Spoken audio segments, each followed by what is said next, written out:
super excited to welcome all my pals back to the annual Blackwood Winter Getaway.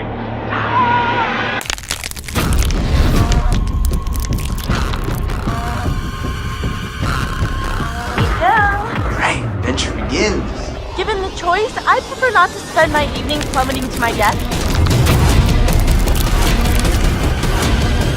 Run, Jessica!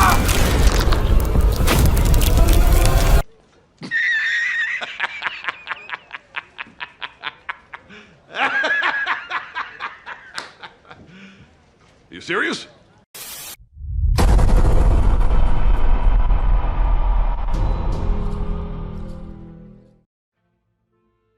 Alright, this is part 2 of my Until Dawn review. Obviously, if you haven't seen part 1, I recommend you do so. Last time, I went over the prologue in the first 2 chapters. So now we're on to chapter 3. This is the chapter when things actually start to happen. So it starts with Josh, Chris, and Ash using the spirit board. Oh, it's just a Ouija board. Why do they call it a spirit board? Is Ouija copyrighted or something? So you can take this seriously or not, it doesn't matter. But the thing actually moves. You can ask various questions, but it always leads to the same bit of information. Who they are talking to is one of Josh's sisters. You can ask if it's Hannah or if it's Beth, but it will say yes to either. And at the end, it says there's proof in the library. Also, fake jump scare. Josh gets pissed at the other two and just leaves. Chris and Ash go off to the library, but we change back to Mike. He goes looking for Jess and finds a fake jump scare. Ah! Whoa! Christ! Okay, this one is just stupid. First off, Mike immediately knows it's just a mask and no one is in there. But more importantly, how is the mask floating there? Also, who set it up to do that? Well anyways, continuing on the path, we get yet another fake jump scare. Oh! Oh my God! No! That was so good! This one is by Jess, so if you thought something actually interesting was going to happen, you don't know this game very well. Although the Predator is now stalking them. Continuing on the long, boring path to the cabin, we get yet another fake jump scare.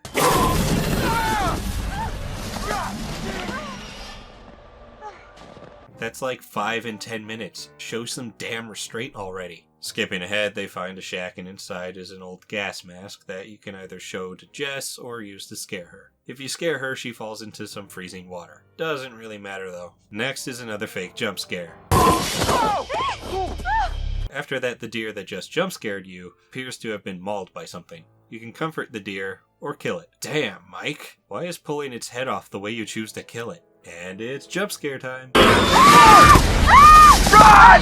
Run! It's debatable if this one is fake since it's caused by an actual threat, but as we find out, there's no actual danger to the player here. Even if you fail all the QTEs in the sequence, it won't catch up to you. You never even see it. So they make it to the cabin, and Mike is tasked with making a fire. If you explore enough, you can jump scare yourself. Get off, get off, get off! Oh, fucking shit, fuck, shit. What do you think was in there, Mike? Come on. I do find that funny, but is the jump scare sound necessary? While you're working on the fire, Jess finds out she lost her phone. There's also a gun here you can show off or point at Jess. After you get the fire done, it's time to sex it up. Now here something actually changes depending on your choices. All of those choices you had as Mike will determine how much Jess will like Mike. And the more she likes him, the more clothes she takes off. That is the extent of all those choices you had on the trail. That was totally worth it. Nothing else changes. Some dialogue is different, but that's about it. So before they can get it on, something throws Jess's phone through the window, and Jess barges out to yell at who she thinks are the other guys pranking them. She's also completely ignoring the cold, because apparently that doesn't affect anyone. You can't ruin our good time, because Michael and I are gonna fuck.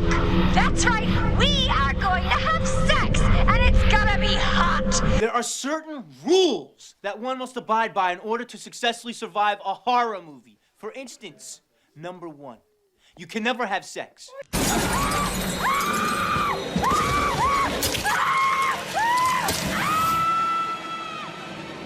But because it's Until Dawn, right when things actually start happening, it cuts to different characters. Ash and Chris go to the library and, surprise, fake jump scare. Holy crap! Are you okay? I think so. They find a button that opens the wall, and in it is a picture of Hannah and Beth with some lovely words on the back. They go to tell Josh about it, but they get attacked by a psychopath. He takes Ash somewhere but leaves Chris, and Josh is nowhere to be found. And just like that, the chapter ends. Hey, I said things start to happen in this chapter, not that things happen the entire time. On this episode of Counseling, you get to choose which character you like the most, and at the end, which one you dislike the most, and it doesn't affect anything. Okay, so we're on chapter 4. And only now is anything of significance happening. And just so you know, this is about 2 hours into the game. What is essentially the first act is itself long enough to be a feature-length film. This game has a grueling pace. You spend too much time just walking around and looking at things when you just want the story to get on with it. But now the game actually begins. It picks up with Mike, who chases after whatever took Jess. Without his jacket, by the way. Okay, his girlfriend got dragged through the window. He's panicking, probably has a lot of adrenaline. I'll let it slide. Props for taking the gun. Now let's hope he puts it to good use. So in this sequence, there are multiple choices for which path to take. Safe paths or faster paths. And a bunch of QTEs. At one point you get to look through the scope. Hey Mike, you might want to look a bit to the right. And there she goes. You know, you could have actually seen what was taking her and potentially shot it if you looked to the right. So you make it to this building and Mike decides to slow down. Hey Mike, your girlfriend is in danger. You can hear her screaming for help. Why are you just walking? Okay, it's here where something changes based on your choices. If you took the fast paths and didn't miss up too many QTEs, you will find Jess alive here. But if you took the safe paths, she will be dead.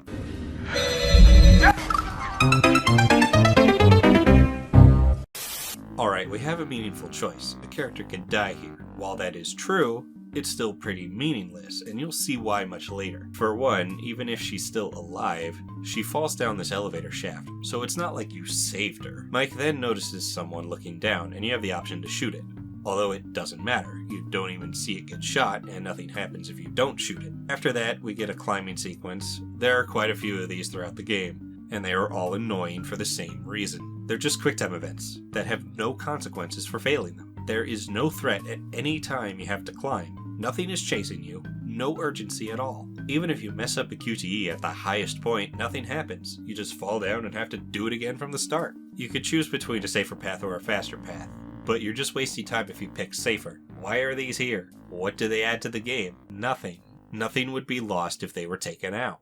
After you get to the top, Mike spots some guy walking who I guess he assumes is the person who took Jess. You can take a shot at him here, but this is another part that just really sums up the problems with this game. You pull the trigger, but nothing comes out. What the? Come on, you piece of shit.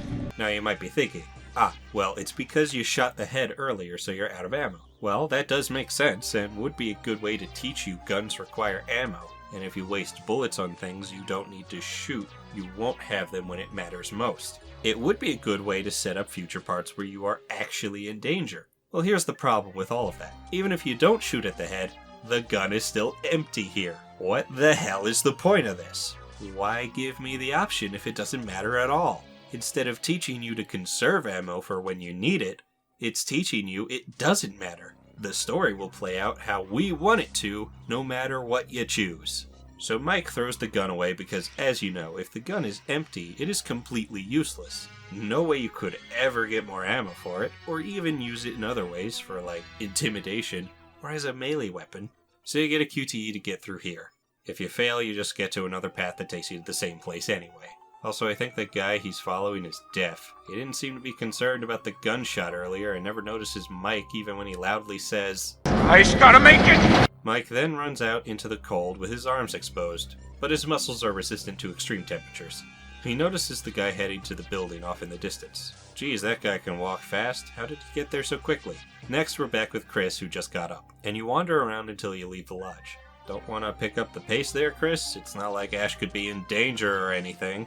Outside there's a fork in the road, and if you go left, you get another fake jump scare.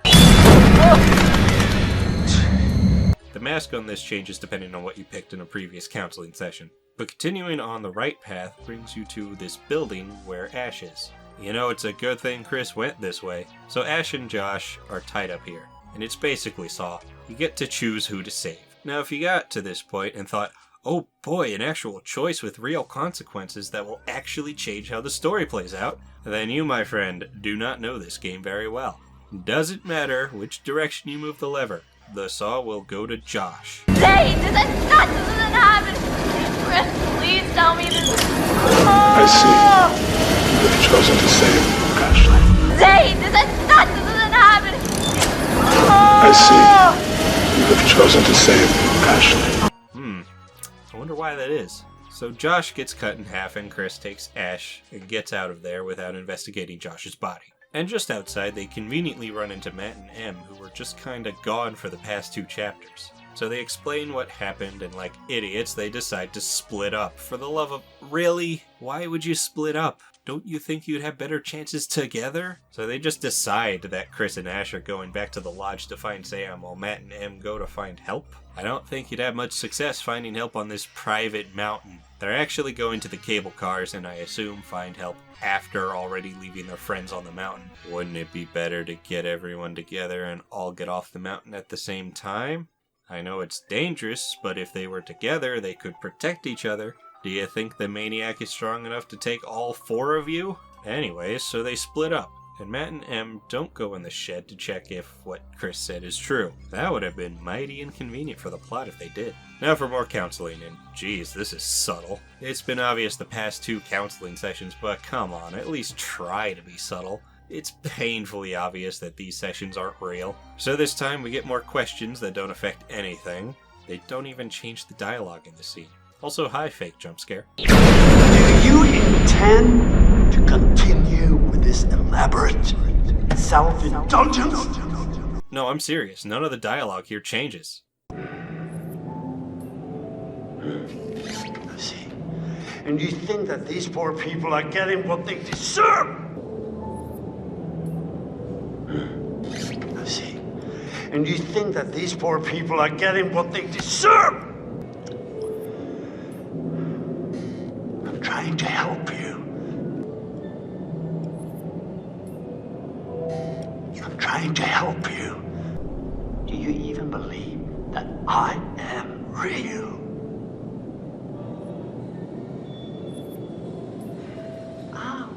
The heart of the problem, it all comes down to this.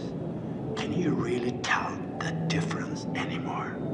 Do you even believe that I am real?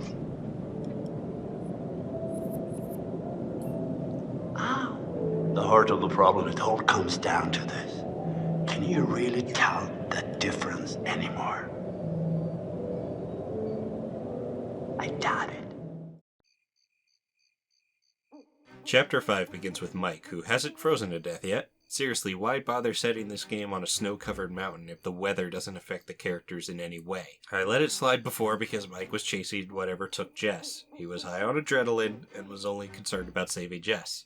But that is over. Everything is calmed down. I doubt his adrenaline is high enough for him to not notice the freezing temperature. Even then, there's only so much adrenaline alone can do for you. Mike followed that guy to an abandoned sanatorium. First off, why is Mike following this guy? He thinks this guy is who took Jess. I guess he wants revenge?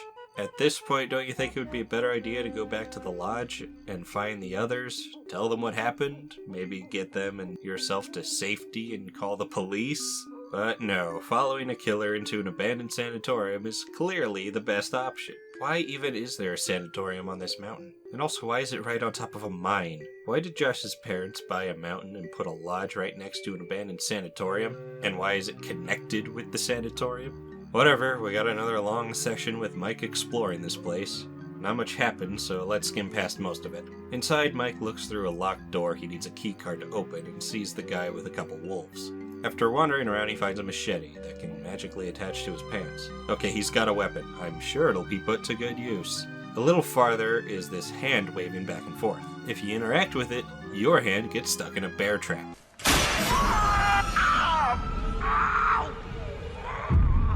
The wolves are close, and you have a choice.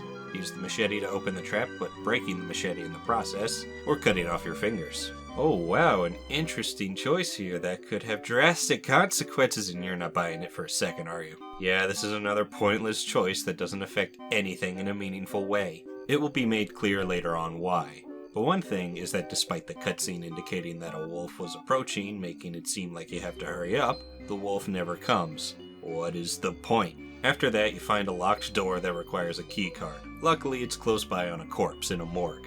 What compelled Mike to look there? If I was there, I would actively avoid the morgue.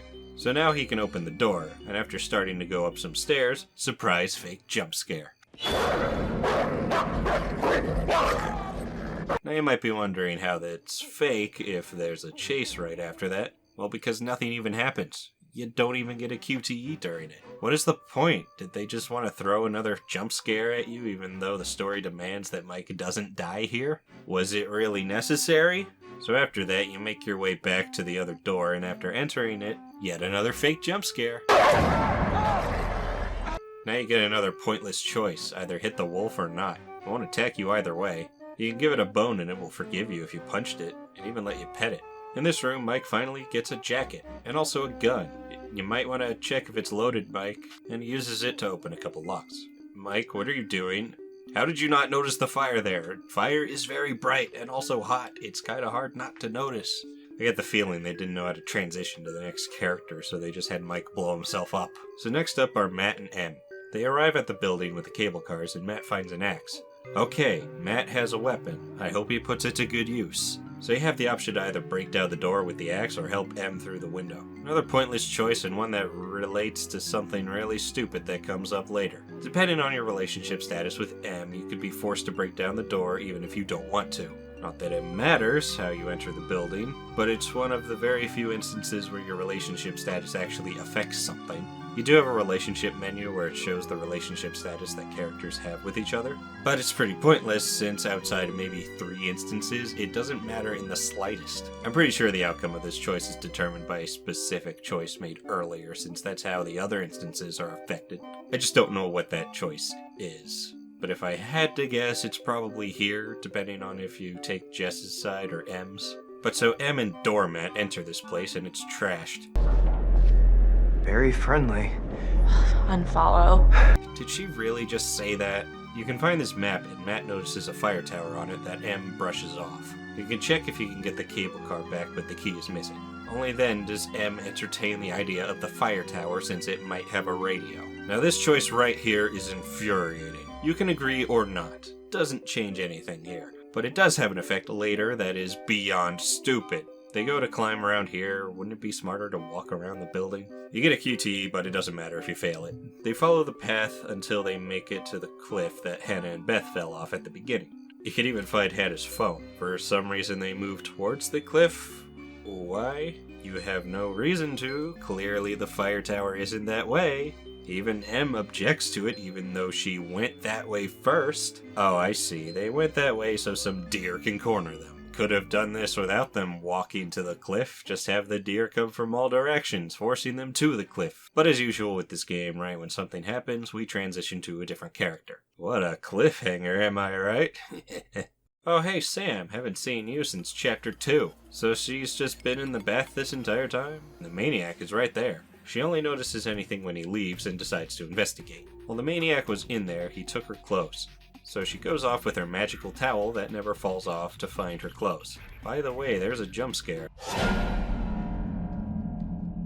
She gets trapped in the theater room and is shown a couple scenes from Until Dawn. This is beyond lazy. They just showed the cutscenes they already had even though it doesn't make any sense at all. How would he have gotten those angles, especially this one? Where's the camera? Is it on the saw itself? How did he edit it together in that amount of time? I think I could safely say from experience you wouldn't be able to edit that together and set it up to the projector in that amount of time. Not to mention the time it would take to export it, unless he's literally just showing the footage through the editing program. I don't know exactly how these scenes are made or anything, but I assume the cutscenes are in real time. Wouldn't it be very simple to just have the same scene but from a different camera angle? One that doesn't show just how lazy you are? You spent all this money on the graphics and you still couldn't change a camera angle? Anyways, the maniac barges in, and you can throw a pot at him, but it doesn't do anything. During this chase scene, there are a couple times you can choose to hide, but it doesn't matter since he will see you anyways. You're just making it take longer. Hey Sam, don't you think it would be easier to run away without the towel? Do you really care if someone sees you naked when you're trying not to die here? Eventually, you get away from him in this area, and you have a choice to run or hide. If you run, you will get caught, but you can escape him if you hide. This is one of the few times when a past choice affects what happens in an interesting way. Remember back in the shooting range? If you shot the squirrel, Sam got scratched on the head by a bird. If that happens, then there's no way to avoid getting caught. But whether or not you get caught, that's it for this chapter. This counseling session is really short. All it does is confirm what everyone suspected. These are in the mind of the maniac. It does it with a jump scare.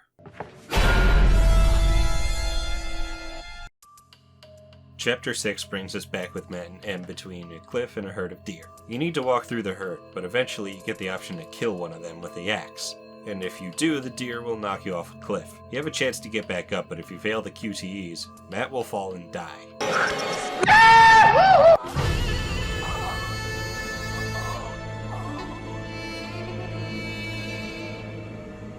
If you don't attack the deer, you safely get away. Whether or not Matt survives, you get to the fire tower. They start climbing it, and Matt, what are you doing? Matt, no, you idiot! Why would you leave that? It's not hard to climb a ladder with an axe in your hand. Now you don't have a weapon, you dumbass. The entire point of the axe was to break down a door and attack a deer, which you most likely didn't do if Matt is still alive. And if he does manage to climb back up, he loses the axe anyway. Wouldn't it be nice if there was another use for the axe that you would miss out on if you lost it? It would almost be like your choices mattered. But no, can't think of another use for the axe, so let's just have Matt drop it like a dumbass. It's very hard for me to take a story, especially horror stories, seriously when the characters are this goddamn stupid. So they get to the top of the fire tower, now defenseless, and they can't use the radio because there's no power. Luckily, there's a switch just outside, but there's also a flare gun.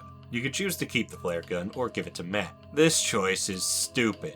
Okay, so if you give the flare gun to Matt, he will either keep it or use it right away. If he uses it right away, it's completely wasted since nothing happens because of it, and you don't get to use it later when it is important. Now, I'd be fine if using it now was a choice you could make, but it's the fact that Matt will do it on his own that's the problem. And you want to know what determines whether or not he uses it now? All the way back to the cable car, when Em suggests the fire tower. This choice right here. If you agree to go to the fire tower, which you most likely did because Matt pointed out the fire tower in the first place, then Matt will use the flare gun here. How the fuck do these choices correlate? Like, at all? The problem isn't that a previous choice can screw you out of something important later, it's that the reason for it happening makes no sense at all. All this is here for is to get rid of the flare gun, putting both of these characters in danger. So you get the power back and use the radio to contact a ranger, and notice how Matt isn't contributing anything to this scene. I wonder why that is. The guy on the radio is having a hard time hearing you, but you have choices for how to talk to this guy. Doesn't matter what you pick though, the outcome is always the same. But then something tries to get into the tower. Bet you wish you didn't drop that axe now, eh Matt? But it can't get in, so it goes away and cuts a cord holding the tower in place. And within seconds, the tower starts to collapse. There's a QTE that doesn't matter here, and the tower falls into a hole. Now as Matt, you have some choices to try and save Em. One choice you have is bringing up that he saw her and Mike hugging, and it's pretty funny. Like, Matt, you need better priorities, mate. But just so you know, this is the entire point of Matt's relationship subplot. Being able to yell at Em, which don't get me wrong, is very satisfying, but it's just pointless. But beyond that, we get another infuriating choice. Save Em or jump to safety. Which do you think is the correct choice if you want to save everyone? It's jumping to safety because Em is not actually in danger here. Matt is the one in danger. See, if he jumps to safety, he's good. He's out of harm's way. But if he tries to save Em, he falls over here, and when moving forward, something grabs him and kills him. Get off! Get off! Ah, let go! Let go!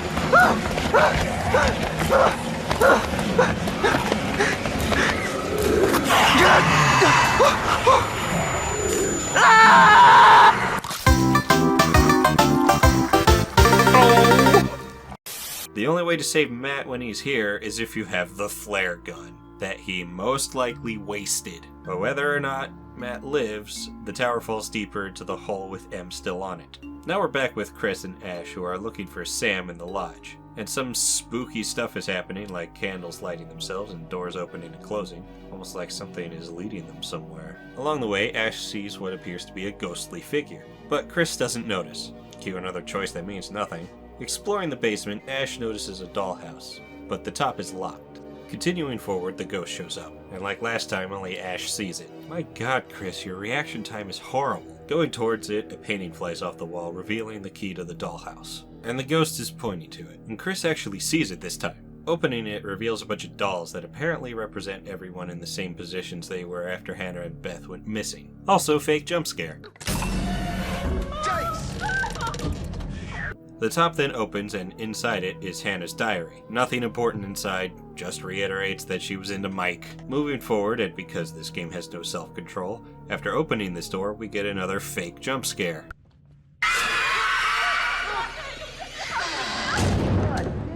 This jump scare makes no sense at all. Like, what happened here? How did Chris not notice? It also makes no sense for a reason that will come up later. In this room, you can find a pair of scissors that Ash will take as a weapon. Well, every other weapon we've picked up so far has been useless, so I'm not holding up much hope for this one being put to good use. You can also find a camera, and instead of taking it and examining the footage to see who is behind it, use it as evidence, maybe see if Sam passed by here or any number of things that would be smart. Instead, they just turn it away from them. But not before this sick burn. Go suck an egg.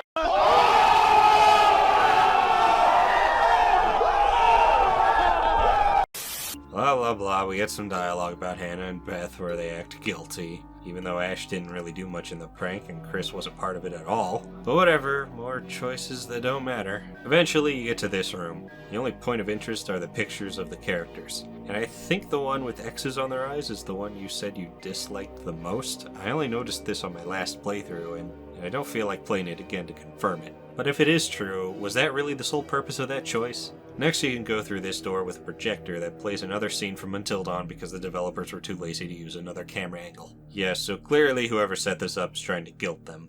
I wonder who would want to do that. But it's directed at the wrong people, don't you think? Anyways, it ends on a fake jump scare. Are you kidding me? That's just a classic screamer. Then they reach this door, which is really heavy, and you can choose to follow Chris inside, or investigate a shadow that clearly isn't Sam's, but Ash thinks it might be anyways. Following Chris there is something that can change. If Sam was captured, there's a mannequin with her clothes on it. But if she wasn't, then nothing will be here. Now, if you choose to follow the shadow, all that happens is you confirm the shadow belongs to the maniac. Then, you run into a fake jump scare.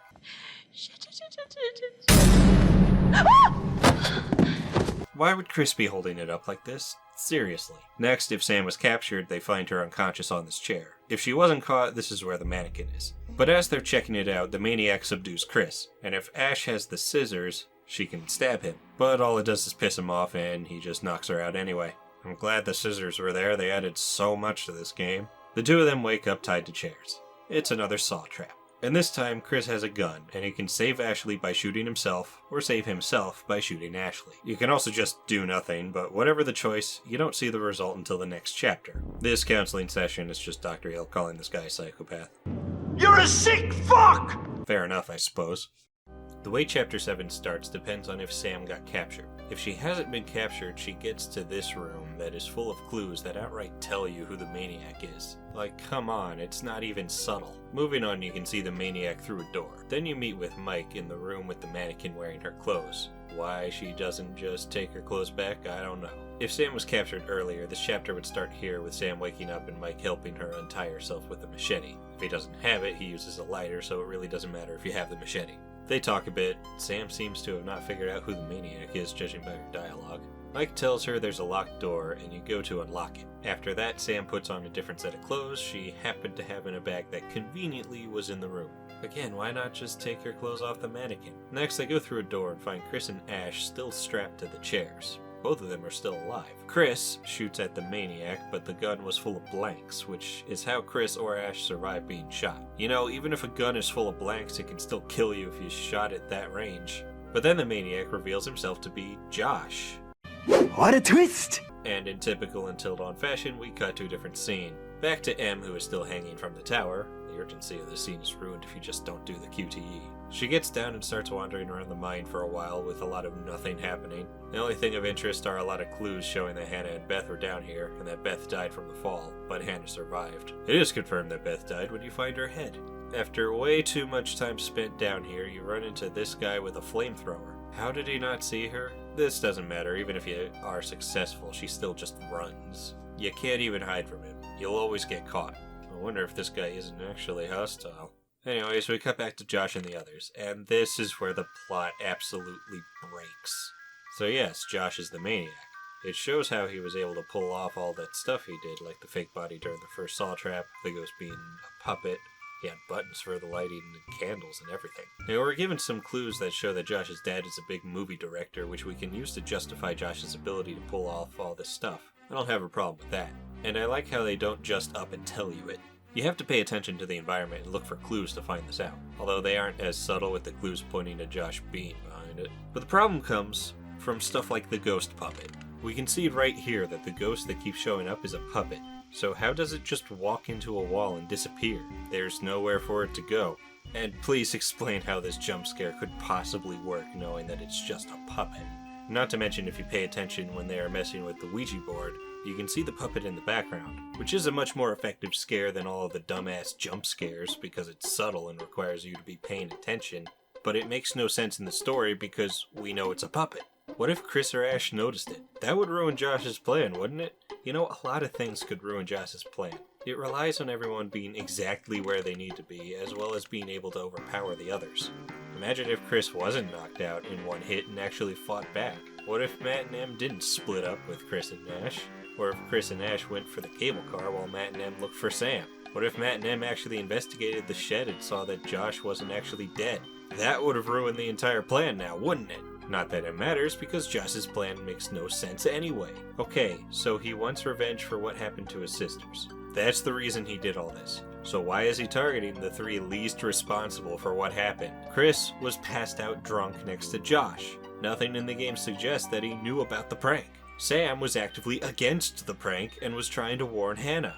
And while Ashley was a part of the prank, she participated the least. If anyone, he should have targeted Mike. That part where Chris had to choose between Josh and Ashley should have been Mike having to choose between Jess and Emily. You might say that would break the plan since Josh doesn't actually want to kill anyone. Well, they could write a better death trap that would make Mike think one dies, like a trap door. Or we could have an actual killer and have this choice actually kill one of the characters.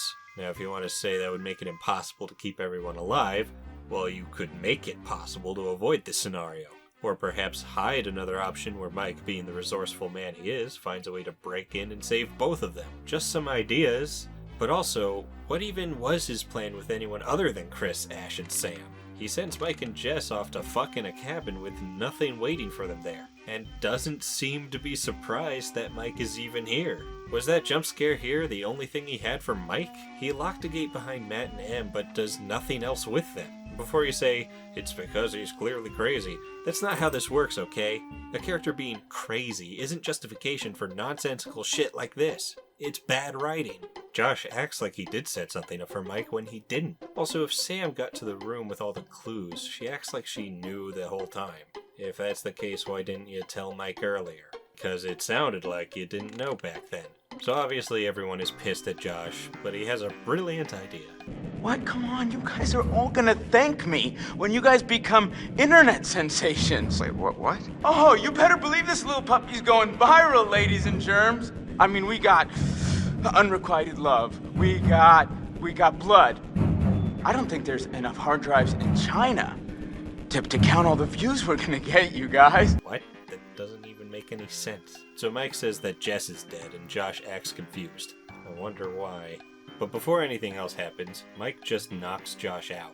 Next, Chris and Mike are taking Josh to the shed to tie him up for the night. Hey Mike, you do know that gun is full of blanks, right? During this, Josh keeps trying to say he didn't do anything to Jess, but Mike isn't having any of it. You get some dialogue choices as Chris, but it's mostly just different ways to tell Josh to shut up. You get a choice to either hit Josh in the face with a piece of wood, or knock the gun out of Mike's hand. Seriously? What? Did you think I was gonna shoot him? I don't know. Come on, Chris, you know me better than that. Yeah, that wasn't really smart of you, Chris. Especially since that gun is full of blanks. And well, that's it for this chapter. No counseling this time. No. Live and learn! Hanging on me till tomorrow. Live and learn. Okay, that's it for part 2. Just one more part left of this terrible game, so stay tuned for that.